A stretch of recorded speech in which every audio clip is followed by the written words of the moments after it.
Yo, yo, yo, yo. Welcome back to Candy B Knittin'. I'm Candy B. I be knitting. And as promised in my last episode, last time I talked about how I got started spinning. And this time I kind of want to talk about what I have planned to do with my handspun because I have not knit as much as I would have liked with my handspun.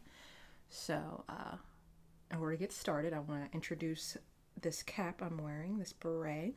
And this is the only thing I've knit in my handspun. It's called the April in Paris Beret by Carol M. Martin. It's from 101 One Skein Wonders.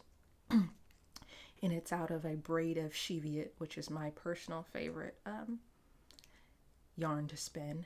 And the reason why I think this works well is because it's a one skein wonder. So if you have one skein of handspun, it'll work. And two, the pattern was made for a thick and thin, uneven yarn. I'm not going to take it off and show it to you just because it takes a lot of effort to get this on my head just right. I'm not a big hat person. But for this episode, I'm going to tell you some of the plans I have with my handspun, show you some of the patterns I'm thinking about, and kind of running through mentally why I think certain patterns work well for handspun. I have a lot of patterns, a lot of handspun, and a lot of big plans, so I'm just going to see how far I can get in the 20 to 30 minutes I allot for this vlog. So I'm going to start with my latest project. I cast this on, I think, let's say last week, and I've gotten pretty far. This is the Night Nook sweater by Stephen West. And this is just the top, this is the collar. It's like a saddle shoulder construction for the shoulders, and you do the front and the back separate, and now I've just separated for sleeves and joined in the round. And the black yarn is Patton's worsted classic wool, and then the color yarn here is some of my handspun. It's Shirsty Cat's Polworth. I got it at Maryland Sheep and Wool last year, and I've gotten to join in the round. And at this point, you would switch to your main color, which in this case is my black. But I only have this much handspun left, and so I'm gonna just keep going with my handspun until I run out. This is what the pattern looks like on Stephen West. He's got black as his main color and white as the contrast color. And the reason I think this one works really well for handspun is, one, I wanted to do something where pairing the commercial yarn with the handspun obviously makes the yardage go by that much faster, or less fast. You can get more yardage complementing the handspun with a commercially spun yarn. Two, the commercially spun yarn kind of adds some consistency and it's going to fill in the gaps where maybe some of my handspun is too thin or what have you. And it's going to add strength too, because my handspun, some of the places might be a little bit underplied, and so having that commercially spun yarn there is going to give strength, going to cut down on pilling and wear and things like that. I love the idea of doing this solid with the handspun because it makes it pop that much more. So this is the Night Nook. At first, my plan was to do the whole thing in handspun, and I have these cakes that I felt like the colors kind of worked well together, but I ultimately thought that was maybe doing too much, which means a lot coming from me because usually I am very much like bright colors, mismatch, whatever. But I like the idea of the handspun kind of being a feature in the yoke, and then maybe going into some more solid, commercially spun yarn. And so this is going to be really fun. So the fact that I'm not using my other handspun means that I actually don't have enough of the black to do the whole thing in black. His pattern, the original pattern, is He has the black and white yoke, and then the body is solid black, which I don't really care for. Like, I feel like it's a little bit unbalanced. Like, I would rather do all stripes or no stripes. And so my idea, and this shows how I like to do the most, is to actually start striping in this like teal turquoisey color. And this is Cloudborne fiber, which is pretty indistinguishable from like a Cascade 220 worsted, because I don't believe Cloudborne is made anymore. And so I think that'll go nicely with the black, but also pick up some of the blues and the greens in the Handspun. And I really like this a lot. That's all I have to say about that. I'm really looking forward to, I think this is going to be kind of like my Christmas sweater, like going out and about, looking at the lights, shopping, going in and out of stores. It's going to be really, really warm. The other thing that I like a lot about this is that the wrong side is just as compelling as the right side. And so this is the inside out. And the shoulders are actually created with brioche. And so the thing about brioche is one side shows one color predominantly and the other side shows the other color. It's two color brioche. And so on the right side, you get these black ridges, which I think will be nice because I tend to wear a backpack to work a lot. And so I don't want too much abrasion on my Handspun. But maybe when I'm, just going around the neighborhood looking at the Christmas lights, I can have it on the wrong side. And this is where the Handspun really pops. And I think the garter stitch looks really great, because the other thing is the yoke is done in garter stitch and the body is stockinette, but on the wrong side, the whole thing is garter stitch. And I think that has a good look to it too. Recently, I was reading Elizabeth Zimmerman's workshop book, and she talks about undoing the plies of your yarn when you go in to weave in your ends so that you can wear your sweaters reversibly. And so I think that's going to be a really cool look. So that's that. That's obviously my most definite plan. And so we're going to go from most definite, which is that sweater will probably be done in a couple of weeks, to my more amorphous plans. So the next pattern I was looking at, this is called the Shadow Dance, and I have this book I got from a thrift store. It's called Wrap Style. Innovative to traditional, 24 inspired shawls, ponchos, and capelets to knit and crochet.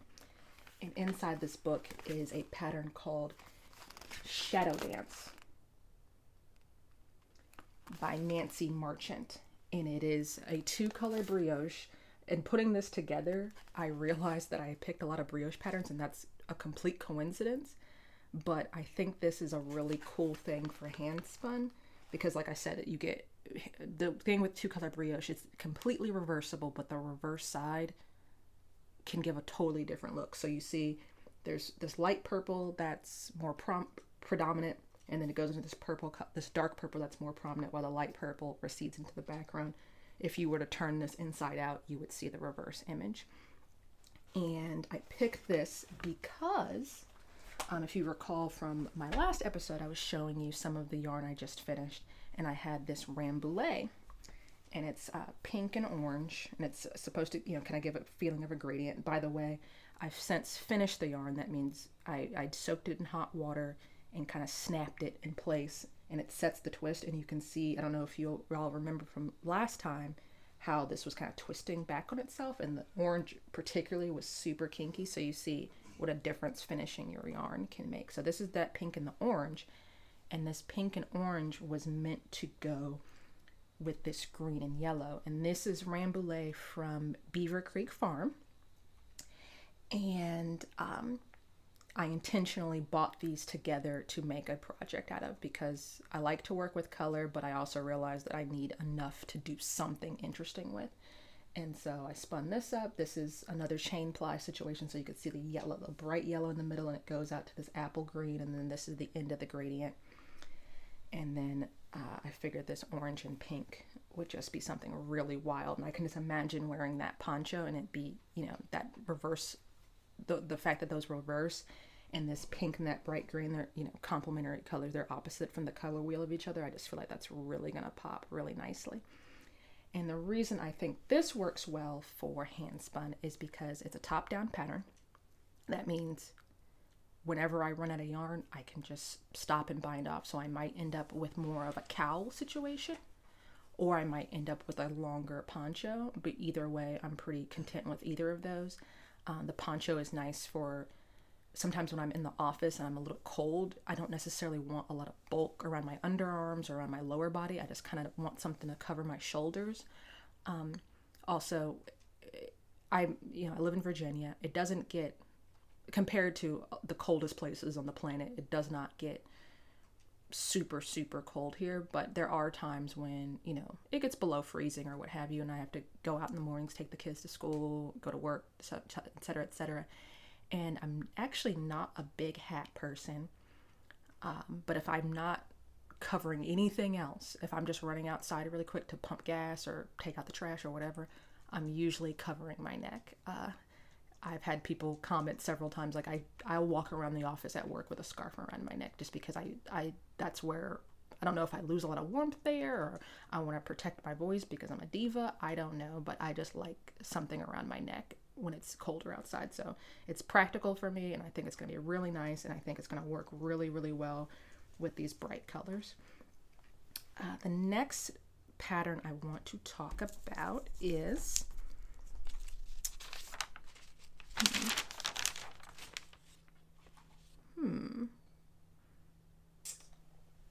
we're going to start phasing into the more planning part of it. Those two, I'm 100% sure I'm going to make that cowl or that poncho. The next thing I want to show y'all is my latest spin. And this is that Kim Dyes yarn, those Kim Dyes yarn braids that I got at Shenandoah Fiber Fest. And I just plied these today. And I had two, fairly pale braids, and one, had deep browns and oranges and things like that. And so I did a 2-ply. This is just actually, let me get the colorways out.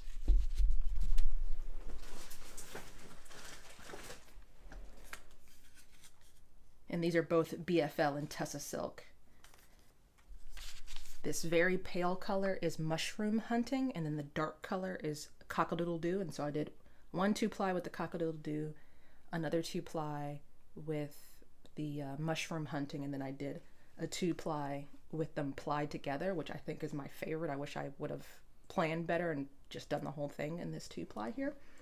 And what I'm planning on doing with this is the only delay in making the poncho is because I'm having so much fun making the Stephen West sweater, is that I want to make myself another sweater. And the Stephen West sweater is going to be kind of bulky, oversized, and I want to do something a little bit more sophisticated, a little bit more fitted, a little bit more subtle in coloring.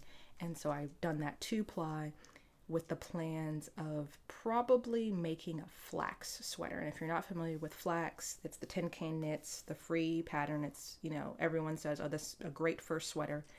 And the reason I think it works really well is for Handspun is, one, it's got a gajillion Ravelry project pages. Everyone and their mother has made it at this point. So there's a lot of reference points for it. A lot of people do their first handspun sweater. I've seen a lot of handspun flaxes. And it comes in a variety of gauges. Like, it's completely like from baby sizes to adult, and then there's gauges for DK weight, worsted weight. And so I can pretty much eyeball this yarn. Maybe I'm thinking it's like a heavy DK. So I can do my swatches on maybe a 5mm of US 5 needle or a US 7 needle, and I should be able to very easily find some place in the pattern that I'll be able to make one that fits me. And there's going to be a lot of guidance in the pattern. Honorable mention goes to, I was thinking about also making the Wood Smoke by Jessica McDonald, because she's just come out with like a 4-hour YouTube tutorial about how to make a sweater, and I really want to watch that and kind of up my game. So far I've only learned from making patterns, but it would be nice to kind of have a professional really take you through. And she actually has a perpetual discount code in that YouTube video, so you can make the Wood Smoke along with her. The only thing about that is it's a circular yoke, and that's not my favorite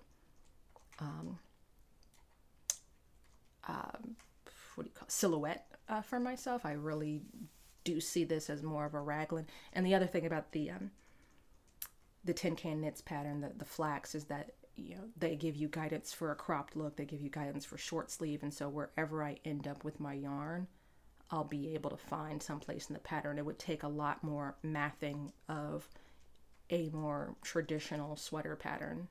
And I believe her sweater, the Wood Smoke, is also a fingering weight. It's either fingering weight or fingering weight held with mohair.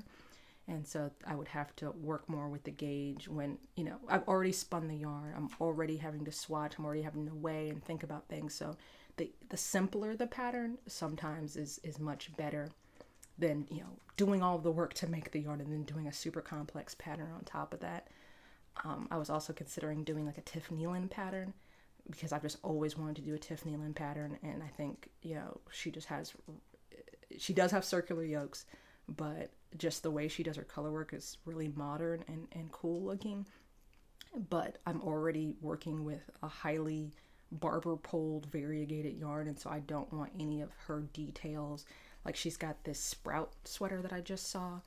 It came out 2 years ago, but I just saw it. She posted it on Instagram like a couple days ago, and it's got herringbone on the collar and on the wrist, and I'm just like, that is gorgeous, but probably would lend itself better to a more solid yarn so that you could actually see those stitch patterns.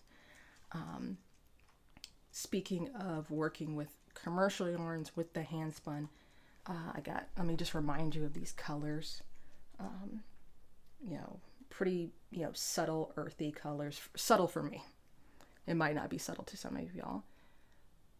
But I have these balls I got from the thrift store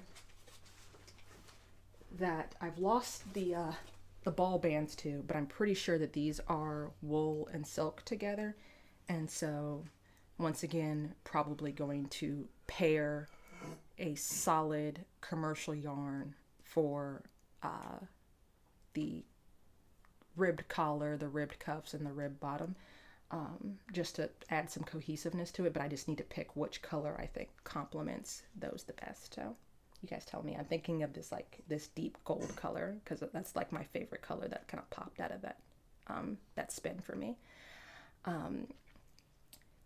But yeah, I like the idea of doing that too, because my ribbing, you know, that gets a lot of wear and tear too, and I don't necessarily want that to get, you know, like I said, with the Handspun, if it's, you know, underplied, you can get some pilling and stuff like that. And so you're stretching your sweater over your head, you're rolling, you know, pushing up your sleeves, you're sitting in your car and, you know, pulling at your waistband or what have you. And so those areas can be kind of high friction areas. I also have young children, and so, you know, chasing after them at the playground and stuff like that, I need, you know, some confidence that my cuffs aren't going to get dirty, or if they do get dirty, you can always just unravel them and re-knit them. But, you know, if they're all hand spun, you kind of lose that.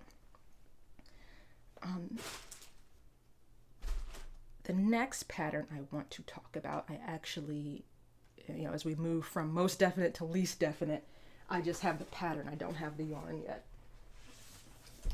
And this is Knitting for Radical Self-Care by Brandy Cheyenne Harper. And this is the Sojourn shawl. And the reason that I bought this book, it's a beautiful book. It's got great essays about being a Black woman and a knitter. This is the Sojourn shawl, and so you can imagine it's inspired by Sojourner Truth. All of the patterns are named in accordance with a theme of being a Black woman. She's got this beautiful like capsule collection, so it's like a really great coffee table book, but it also has really great, I use the front matter has a lot of tutorials and things in it, and so it's a really great book. The only issue I have with this book is the lightest yarn she uses in this book is a light worsted. Most of the patterns are like this, more of a heavy worsted to bulky weight yarn, and I tend to like to knit with my thinner yarns, but I like the idea of this one for Handspun, because particularly knitting at a larger gauge, especially I have all non-superwash, pretty woolly wools here, And so knitting them at a bigger gauge, you're going to get that puffing up, they're going to bloom when you block them. And also the idea that, some of your handspun might be a little bit inconsistent. You might spin a little bit thicker in the beginning than maybe you're going for. Like, most of the time I'm using fingering weight yarn. If I'm going to the yarn store, I'm buying fingering weight yarn.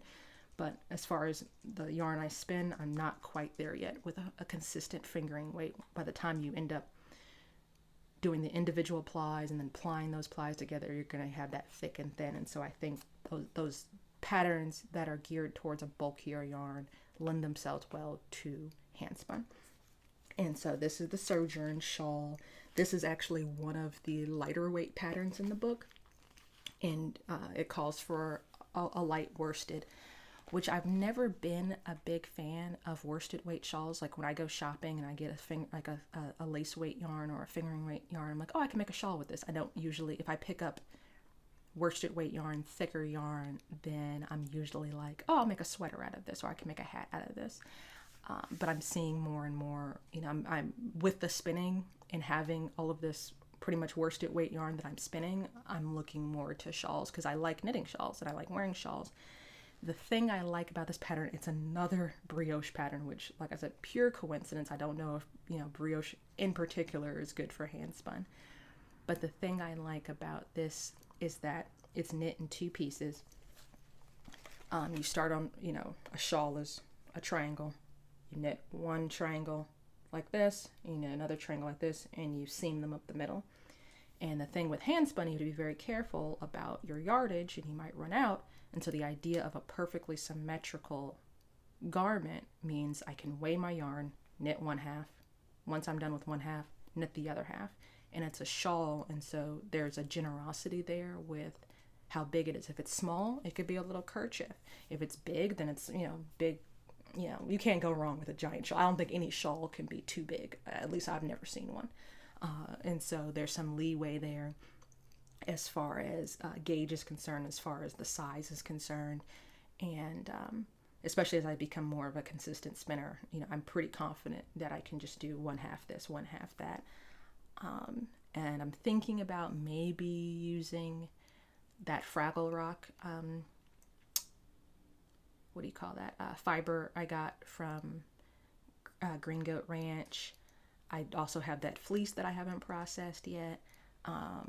I think that'll be, especially given the color scheme of the book and, how, it's like nature and I'm standing in a field and it's just, it's so luscious. And I know that I can also spin enough of that I can get a pretty large shawl. But that's kind of where I'm at. I've been talking for about 20 minutes and I still have like 5 or 6 patterns. So I'm just going to kind of quickly go through some of the other things that I'm thinking about. I still have a promise to Mr. Rulu to make him a sweater out of handspun. I did spin up some yarn last year. I talked about the fleece that I got at Maryland Sheep and Wool last time, and that was initially going to be his sweater, but I've, progressed so much as a knitter, and that plan to do that sweater has gotten delayed. And so I have time to, do something really, really special with that, and I think that'll be nice. And also, looking back at some of my older yarn that I've spun up, I'm like, maybe this would be better as a rug, which is nothing wrong with having a knitted rug. I actually am very much looking forward to having a knitted rug in my room, but I feel like Mr. Rulud, I can do something really special and different considering how far I've progressed with my spinning. The thing with him is that he's very particular and very classic about his silhouettes, so it's gonna have to just be like just the perfect pattern. And so I might have to end up, maybe buying a pattern that's not that great for handspun, but really working really hard to get my handspun to match the gauge of the pattern, because I'm thinking of something with like set-in shoulders, something that complements wider shoulders. He's not a short guy. Something that, is really just, I don't really mind seaming. And so if y'all know any patterns like that, just really classic, well-shaped, masculine patterns, let me know. I do want to make a knitted rug for my bedroom, or a knitted rug out of Handspun for my bedroom. I do have plans to, I'm just going to show you guys this because this is what I was talking about last week when I said that some of my Handspun was less precious than others. This is BFL from Angel Lock's farm, and it's not great. And it's not, I bought the colors and I thought one thing when I saw the colors, and now it's spun up. I'm not that wild about it. And this is going to end up being a hat for myself because as of right now, this is the only winter hat that I have. And I would like a more traditional beanie that can cover my ears. And so I'm thinking of just doing a basic, either my basic worsted weight hat that I do. I just cast on 88 stitches on size 8 needles and just go. Or Woolly Wormhead has a hat pattern where you make a garter, a strip of garter stitch just around your head and then pick up stitches for the top. I think that could be really smart, just because, you know, the gauge on Handspun. And so, yeah, I have this. It's kind of funky fresh. And then I was thinking if I had any left over, this would be good to like make pom-poms out of, or tassels. I told y'all I'm making, you know, hoods for my kids, like balaclavas for my kids, and I think this would be like a cool pom-pom on top, or do like a unicorn mane down the back or something like that. That would be fun to do with this because I cannot see this going into a bigger project for myself. So I think I'm going to leave it there today. Oh, that was the last thing I wanted to talk about. I'm a huge Call the Midwife fan, and Cyril on Call the Midwife is the love of my life, and he's got this sweater he wore in one episode, and it's actually the Wintersol by Jennifer Steingass, and that's like my pie in the sky Handspun knitting project, because I want to spin it, you know, it's a circular color work sweater, and I want it to be just like Cyril's on Call the Midwife, and so I don't even have the fiber for it. I keep kind of like, ooh, you know, is it going to be this year? Is it going to be next month?